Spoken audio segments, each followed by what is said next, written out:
파리 생제르맹이 오늘도 0대0 오세르에게 무승부를 거두면서 정말 최근의 분위기가 너무 안 좋아요. 특히나 며칠 전부터 엔리케 감독과 선수단의 불화가 시작됐다. 이런 이야기들이 지금 흘러나오고 있는 상황에서 오늘 경기도 파리 생제르맹이 경기력이 매우 안 좋았습니다. 그래서 최근의 성적이 바이에른 뮌헨전 패배 이후에 낭트전 무승부, 오세르전 무승부 3경기에서 2무 1패예요. 승리를 못 거두고 있는데 일단 승리를 못 거두는 것에 더해서 경기력이 너무 안 좋거든요. 근데 경기력이 안 좋은 게 일단은 엔리케 감독도 아니까 전술 변화를 계속 주고 있어요. 베스트 11도 바꿔가고 뭔가 선수의 위치도 바꾸고 있는데 오늘도 엔리케 감독이 변화를 주긴 줍니다. 사실 오늘 경기는 변화 자체가 좀 큰 경기였어요. 어떤 거냐면 오늘 오세르가 5-4-1 전형이었습니다. 그래서 수비 라인을 굉장히 단단하게 만들어 나왔죠. 그래서 보통 이런 상황에서 파리 생제르맹이 가져가는 공격 전형은 오른쪽 왼쪽 측면 공격수가 넓게 벌려주고 하키미가 가운데로 들어옵니다. 그리고 3미들에서 이 왼쪽 중앙 미드필더가 한 칸 올라가면서 5명의 공격 라인이 되죠. 그러면 누누 멘데스, 파초, 마르키뉴스 이렇게 3미들이 되는 거잖아요. 그런데 이렇게 되면 하키미는 올라가지만 누누 멘데스는 3백의 왼쪽 자원이 되면서 누누 멘데스의 공격력을 활용을 못하죠. 이게 아쉬운 점 중에 하나였어요. 그러다 보니까 오늘 엔리케 감독이 변화를 하나 가져갑니다. 어떤 변화를 가져가냐면 단순해요. 에메리와 파비안 루이스의 자리를 바꿔요. 중앙 미드필더 좌우끼리만 바꾸는 거예요. 이러면 오른쪽에 이강인, 왼쪽에 바르콜라가 있고 하키미가 가운데로 들어올 때 멘데스가 가운데로 들어옵니다. 이제는 멘데스가 3백을 안 만들어요. 그리고 마르키뉴스, 파초, 에메리가 수비적인 형태를 만들 때 3백도 설 수 있는 그런 자원이다 보니까 종종 썼었거든요. 에메리를 내려버려요. 3백으로. 그리고 파비안 루이스까지 공격으로 약간 올리면서 요런 전형을 만들죠. 앞쪽에 하키미와 누누 멘데스를 모두 올리는 전형. 그러면서 이제 오늘은 왼쪽 라인에서 누누 멘데스의 공격력까지 살리는 것을 엔리케 감독이 또다시 실험을 해봤습니다. 그래서 오늘 경기 장면을 보면 명확하게 나오는데 요 이제 전형을 보면 앞쪽에 하무스를 중심으로 오른쪽에 이강인, 왼쪽에 바르콜라가 있고요. 왼쪽 중앙 미드필더에 에메리가 나왔어요. 그리고 오른쪽에 파비안 루이스. 두 선수의 자리가 바뀐 거죠. 중앙에는 비티냐가 있고 멘데스, 파초, 마르키뉴스, 하키미가 있습니다. 그래서 4명의 포백, 중앙에 3미들, 최전방에 3톱 4-3-3 전형인 건데 여기서 에메리가 내려오고요. 멘데스가 올라가기 시작해요. 그리고 오른쪽에서는 당연히 하키미가 올라가는 형태인 거죠. 그러면서 3백이 에메리, 파초, 마르키뉴스가 됩니다. 그래서 경기 장면을 보면 공격을 할 때 이런 형태가 되는 거죠. 에메리가 한 칸 내려와서 3백을 만들고 있고요. 그러면 이제 이강인 선수가 측면에 있을 때 하키미가 가운데로 들어와 있고 왼쪽에서는 바르콜라가 가운데로 들어오고 있는데 누누 멘데스가 올라가 있는 거예요. 그래서 결과적으로는 에메리가 이렇게 3백의 한 자원이 되면서 멘데스를 올리는 형태를 만들고 싶었던 거죠. 다른 장면 보면 이번엔 이런 형태. 이번엔 하키미가 올라가고 이강인이 가운데로 들어왔을 때 바르콜라가 좀 중앙으로 들어오면 멘데스가 올라가고 있는데 에메리가 내려오면서 멘데스가 올라가게끔 만드는 형태를 만들어주는 거죠. 그래서 오늘은 에메리, 파초, 마르키뉴스 3백 요거를 실험을 했습니다. 이런 실험을 했던 이유 중에 하나는 기본적으로 이 엔리케 감독은 오늘처럼 변화를 주지 않아도 원래 윙백들을 하프 스페이스에 두는 걸 좋아해요. 파리 생제르맹에서 하는 걸 보면. 그러니까 오늘 이런 전형을 만들었던 이유가 어떤 거냐? 지금 파리 생제르맹이 오늘 상대했던 오세르가 5명의 수비 라인이잖아요. 그러면 이제 엔리케 감독이 하고 싶었던 건 멘데스를 하프 스페이스로 올립니다. 에메리가 3백이 되고 하키미가 하프 스페이스로 올라가요. 그리고 뭐 어쩔 때는 파비안 루이스까지 올라가죠. 근데 어쨌든 하키미와 누누 멘데스 2명의 선수를 하프 스페이스에 두는 거예요. 그리고 바르콜라와 이강인이 측면으로 수비를 끌어낼 때 하키미와 멘데스의 침투가 이루어집니다. 그러니까 이 멘데스와 하키미가 공간 침투를 할 때 스피드가 빠르니까 그러니까 이게 보통 하프 스페이스를 활용할 때 창의적인 선수를 좀 가운데 두잖아요. 그런데 이제 엔리케 감독은 그 하프 스페이스 자리에 침투를 빠르게 할 수 있는 윙백들을 가운데로 들어오게끔 만드는 걸 좋아하죠. 그래서 오늘은 이제 저렇게 멘데스까지 올리는 이런 전형을 만든 거고 여기서 더 극단적으로 파비안 루이스까지 올려버립니다. 그러면 이제 여기서 엔리케 감독은 이런 구도를 만드는 거예요. 5명의 수비 라인과 6명의 파리 생제르맹의 공격수 6명. 이러면 이강인이 끌어내면 침투, 끌어내면 침투, 끌어내면 침투 이런 식으로 계속 공간으로 침투하는 거거든요. 그러면 어떻게든 한 명 정도가 남는다. 그러니까 이게 되게 단순한 형태의 공격에 가깝죠. 그러니까 뭐 안쪽에서 만들어 간다기보다 공격 숫자를 정말 많이 배치하고 수비수보다 많이 배치하고 앞선에서 끌어내고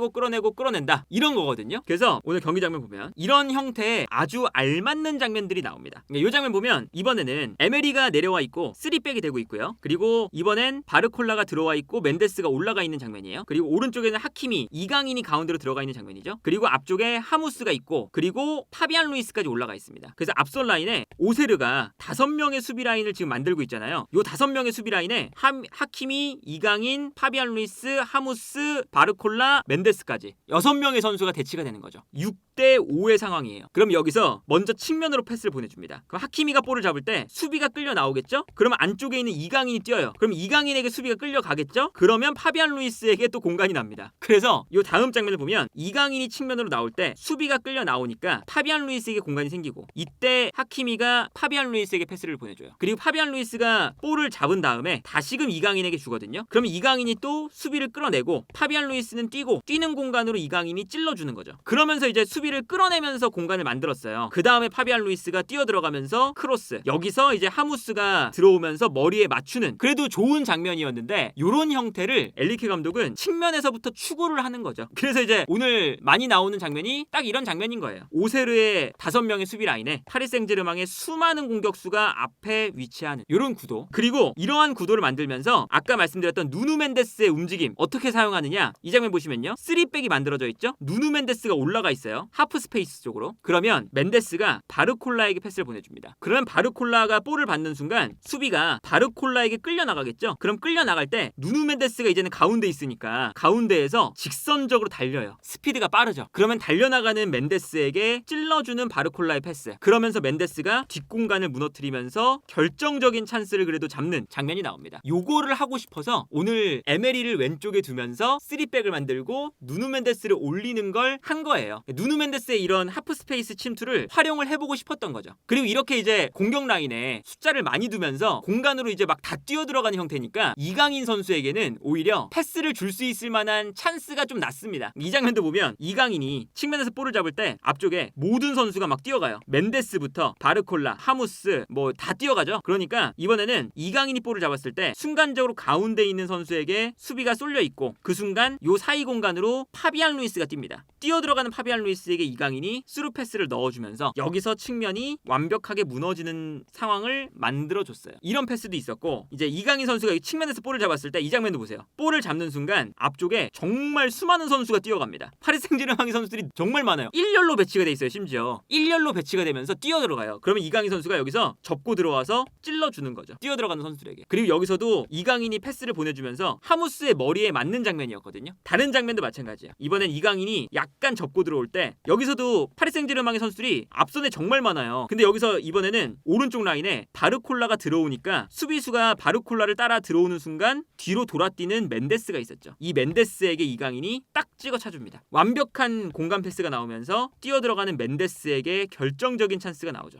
이런 장면을 오늘 엘리케 감독이 만들려고 했는데 요게 이제 문제가 뭐냐면 공격 숫자를 많이 두는 건 좋지만 너무 단순해요. 이게 어쨌든 공격을 할 때는 그냥 1열로 배치가 돼서 모두가 뛰어들어가면 이게 예측이 쉬워요. 그러니까 상대 수비 라인이 1열로 배치가 되어 있을 때 그냥 1열로 뛰어가는 게 아니라 누군가는 뛰어가면 누군가는 내려오고 끌어내면 뛰어가고 이 지그재그 형태가 좀 돼야 되거든요. 한마디로 말해서. 근데 파리 생제르맹의 공격수들은 그냥 1열로 배치가 딱 돼 있죠. 모두가 동일선상에 위치해요. 그러다 보니까 여기서 이제 엘리케 감독이 끌어낸다고 말씀을 드렸잖아요. 그런데 이런 형태가 됩니다. 측면으로 패스를 보내줘요. 이강인이 볼을 잡았을 때 하키미에게 수비가 붙어있고 파비안 루이스에게 붙어있고 하무스에게 붙어있고 멘데스에게 붙어있어요. 모두 다 붙어있으면 찔러줄 곳이 없으니까 공간이 안 나오네? 그러면 백패스. 다시 반대로 이제 패스가 넘어가서 바르콜라에게 갔는데 바르콜라가 멘데스, 하무스, 파비안 루이스, 하키미, 이강인 다 또 막혀있어요. 그럼 막혀있으니까 찔러줄 곳이 없어서 백패스. 이러니까 U자 빌드업이 되는 거죠. 그러니까 이게 누군가는 앞으로만 뛰어나가는 게 아니라 앞으로 뛰어나가면서 수비를 뒤로 물러나게 만들었을 때 살짝 내려오면서 가운데에서 볼을 받을 수 있는 위치에 딱 서 있어야 되는데 이런 움직임이 없이 다 그냥 뛰어들어가기만 하니까 줄 수 있는 공간이 없다 싶으면 줄 데가 없는 거예요. 그러면 백패스. 저런 장면이 반복이 됐습니다. 그러니까 이제 뭐 엘리케 감독이 선수의 위치를 여러 가지를 쓰잖아요. 그래서 오늘 경기도 에메리를 왼쪽으로 보내고 파비안 루이스는 오른쪽으로 보내고 그러면서 뭐 누누 멘데스를 올려보고 하는데 여러 가지 선수의 위치는 막 바꾸는데 결과값은 똑같은 거예요. 왜냐면 결론은 공격수들을 일렬로 배치한 다음에 뛰어 들어가는 거니까. 여기서의 이제 전술적인 뭔가 유연함이 매우 부족하기 때문에 단순한 공격밖에 되지 않는 거고, 그러다 보니까 파리 생제르맹이 뭐 오늘 경기 사실은 나름대로 엘리케 감독이 큰 변화를 가지고 나왔는데 이게 안 먹히는 거죠. 선수만 바꿨지 전술은 똑같으니까. 그리고 이제 여기서 오늘 경기 더 이제 힘들었던 건 이렇게 모든 선수가 일렬로 배치되니까 만약에 여기서 크로스라던가 패스가 들어가요. 근데 끊겼어요. 끊기면 비티냐가 혼자서 이 공간을 막아야 됩니다. 그러니까 이게 지그재그로 돼 있다면, 예를 들어서 아까 말씀드렸던 지그재그가 가운데에서 볼을 받아준다는 의미도 있지만 역습에 대한 대비도 되어 있다는 걸 의미해요. 끊기면 뒤에 있던 선수들이 가운데로 들어와주면서 커버를 해준다거나 이게 되는데, 그냥 앞쪽에 극단적으로 공격 숫자를 늘린다고 다 일렬로 배치돼 있으면, 일렬로 배치돼 있다는 뜻은 여기서 한 번만 단계를 거치면 일렬로 배치되어 있는 선수들이 모두 다 볼의 위치보다 뒤에 있는 선수가 되는 거죠. 이러면 바로 역습이 되는 거잖아요. 이런 장면이 많이 나옵니다. 이런 거죠. 딱 이제 그 아까 보여드렸던 장면인데 3백 만들고 비티냐가 혼자 있고 앞쪽에 모든 선수가 라인을 타고 있어요. 모든 선수가 오세르의 수비 라인에 부담을 줘야 되니까, 끌어내야 되니까. 그러니까 여기서 만약에 끊겨요. 끊기면 비티냐가 혼자서 역습을 막는 거예요. 그래서 오늘 역습을 당할 때 이런 장면 나옵니다. 중원에 혼자 있고 오세르가 패스를 보내줍니다. 그러면 수비형 미드필더는 여기로 끌려가야 되잖아요. 끌려가면 끌려가는 대로 반대에 또 공간이 나는 거예요. 그래서 이 다음 장면 보면 끌려 나가니까 반대의 공간이 생기면서 편안하게 또 거치면서 역습이 편안하게 됩니다. 오세르가. 다른 장면도 마찬가지인데 똑같아요. 이번에도 3백이 만들어져 있고 비티냐가 혼자 있는 장면이거든요. 그리고 공격수들이 일렬로 위쪽에 배치돼 있죠. 근데 여기서 끊겼어요. 끊기니까 오세르가 올라올 때 비티냐가 측면을 막으러 나갑니다.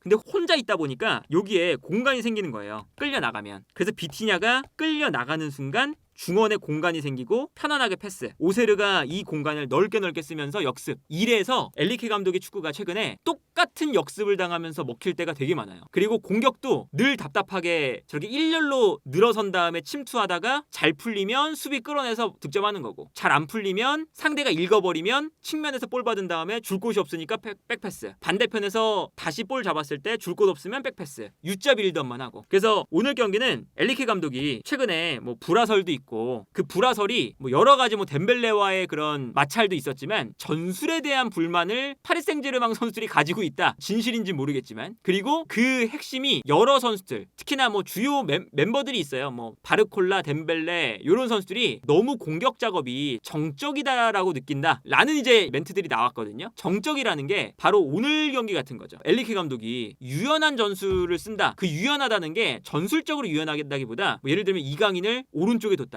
왼쪽에 뒀다가 에메리를 오른쪽에 뒀다가 왼쪽에 뒀다가, 오늘은 심지어 덴벨레가 나중에 들어와서 덴벨레를 왼쪽에 뒀어요. 그러다가 두에가 들어오니까 덴벨레를 오른쪽에 바꿨거든요. 또 선수의 위치만 이제 막 이곳저곳 바꾸지 전술은 계속 딱딱하고 유연함이 없고, 오히려 전술적으로는 그냥 되게 단순하게 공수 분리 축구를 하면서 공격 숫자만 늘려놓는 그런 이제 약간 U자 빌드업을 할 수밖에 없는 그런 공격 전술을 쓴다. 그래서 엘리케 감독이 오늘 경기도 사실은 정말 망친 것과 다름없기 때문에 이제 앞으로 더더욱 압박을 많이 받을 수밖에 없는 그런 흐름으로 가고 있지 않나. 그래서 지금 리그에서도 마르세유가 아직 경기를 안 했는데 승점이 8점 차예요. 만약에 마르세유가 승리하면 승점이 5점 차이까지 좁혀집니다. 리그에서도. 그리고 챔피언스 리그에서도 지금 파리 생제르맹이 위기죠. 25등이에요. 1승 1무 3패입니다. 24등까지 가야 챔피언스 리그 16강 플레이오프라도 가기 때문에 파리 생제르맹이 이번 주에 있는 찰츠부르크와의 경기에서 승리를 못하면 챔피언스 리그 16강도 가보지도 못하고 떨어질 수도 있어요. 그래서 전체적으로 봤을 때 지금 엘리케 감독이 정말 뭔가 위기에 빠져 있고, 어떻게 될지 모르겠지만 이제는 큰 변화가 있지 않는 이상 엘리케 감독이 파리 생제르맹에 남아있을 날이 그렇게까지 많아 보이진 않는다. 이대로라면. 그리고 제가 현장에도 지난주에 갔다 왔지만 현장 분위기도 안 좋아요. 지금 경기장 내에도 팬들의 분위기도 안 좋고, 선수들이 경기 결과도 안 나오니까 특히나 계속 야유가 쏟아지고, 그래서 지금 엘리케 감독의 입지도 너무나 불안한 상황. 근데 이제 오늘 어쨌든 오늘 경기의 선발 라인업은 아마 챔피언스 리그의 선발 라인업과 거의 동일할 거거든요. 그러니까 오늘 사실 이강인 선수가 안 나올 가능성이 높았어요. 왜 그러냐면 주중 경기가 챔피언스 리그인데 그 경기가 되게 중요하다고 말씀드렸잖아요. 근데 그 경기에 덴벨레가 못 나옵니다. 그러니까 덴벨레가 먼저 나오고 이강인의 체력을 좀 세이브를 해줬다가 주중에 쓰겠구나 였는데 오늘 요 조합을 실험해 본다고 베스트 라인업으로 나왔어요. 완전 베스트. 이강인, 하무스, 바르콜라 3톱을 또 실험해 본 거죠. 요 조합을 나름대로. 그래서 경기 중간에 바르콜라, 하무스, 이강인을 또 다 뺐습니다. 중간에 덴벨레, 무안이 두회로 바꿨죠. 그래서 아마 요 3톱이 주중 경기에도 나올 거예요. 그래서 이강인 선수가 오늘 경기 나온 건 이제 엘리케 감독이 실험을 하는 과정에서 이강인을 일단 선발 라인업에 포함을 시켰다. 이것 정도는 그래도 뭐 좋은 현상에 속한다라고 볼 수가 있겠고, 어쨌든 파리 생제르맹의 경기는 더더욱 산으로 가고 있다.